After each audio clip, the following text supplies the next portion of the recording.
qual você acredita que foi... Eu tenho... Enfim, a gente conversa muito, mas vou levantar para você. Que foi um ponto onde fez com que a gente se encaixasse como casal, onde... Dentro do quesito dinheiro. Eu sei. Se você quiser, eu começo aqui para levantar a bola Quando pra você deixou eu começar a cuidar do dinheiro? Quando, a partir do momento... Por isso que é o que a gente acredita, tá? Não é o que você precisa fazer. Foi Pra quando... nós, o dinheiro é do casal. O dinheiro não é meu, o dinheiro não é Exato. dela, o dinheiro é nosso. Foi quando virou uma coisa só. E quando existe essa unidade, a cumplicidade só quando você define Foi quando isso... você quebrou meus cartões de crédito, me deu um cartão de crédito seu, que tudo que eu fazia apitava no seu celular, e aí virou uma coisa só. eu acho que foi, só pra contextualizar essa passagem, eu e a Fabi, a gente começou muito jovem. Ela tinha 17, eu tinha 20 anos. E quando o nosso relacionamento tava sério mesmo, e a gente noivou, e onde... ali foi A gente foi morar na nossa casa A mesmo. gente foi morar na nossa casa, nossa primeira casa, onde a gente é um dinheiro de um só, onde teve essa cumplicidade. Eu acho que é o primeiro gatilho pra todo mundo entender que esse foi um grande ponto, assim.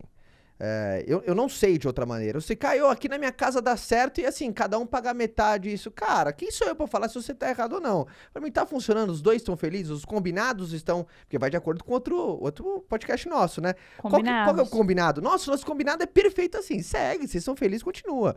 No nosso modelo foi entender que tudo é nosso. Tudo é, sabe, o dinheiro é do casal. Não importa quem tá na linha de frente, quem tá na retaguarda, quem tá ali, cara, na ponta. Não importa isso. Então, isso foi fundamental para dinheiro ser uma coisa, cara, aberta, a gente conversar. E, obviamente, tem seus desafios também, mas esse foi um ponto muito chave, que eu sei que isso é muito... Toda vez que a gente joga nas redes sociais, é uma coisa mais apimentada, né? Sim.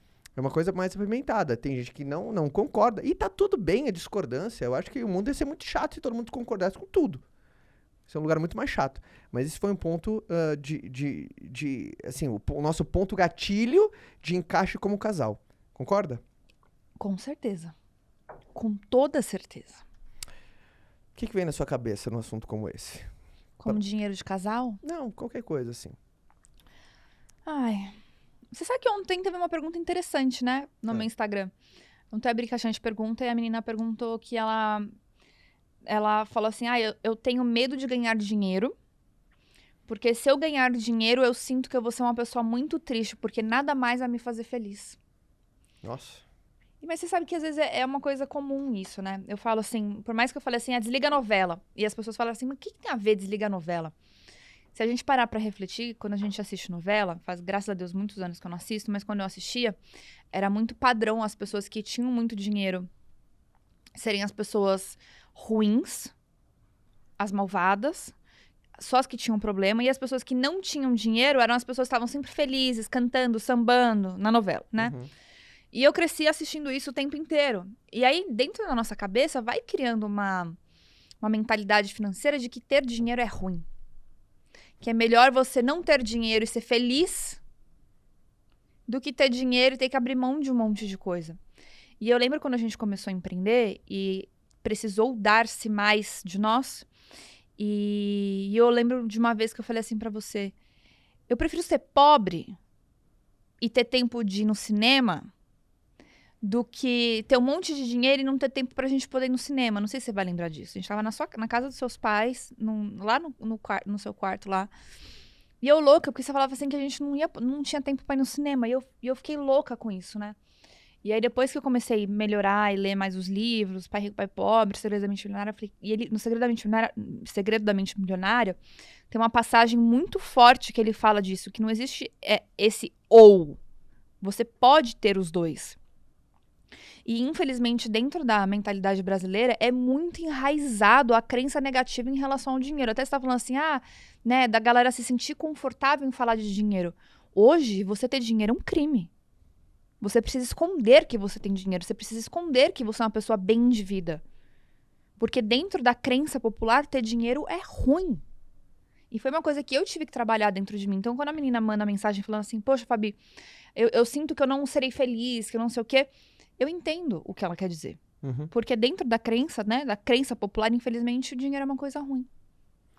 Eu acredito que vem melhorando a cada ponto. Sim, vem melhorando, mas Vem melhorando a cada ainda, ponto. ainda É um tem. tabu, obviamente é um tabu. Ah, dinheiro é um amplificador de caráter. Faz pessoas boas serem melhores e as ruins serem piores. Ponto. É uma ferramenta, é um meio. Então, ah, agora a palavra acreditar é uma coisa linda, né? Mas sempre quando a gente fala de crença, turma, para todo mundo que não é acostumado com essa palavra crença, não tem nada a ver com credo.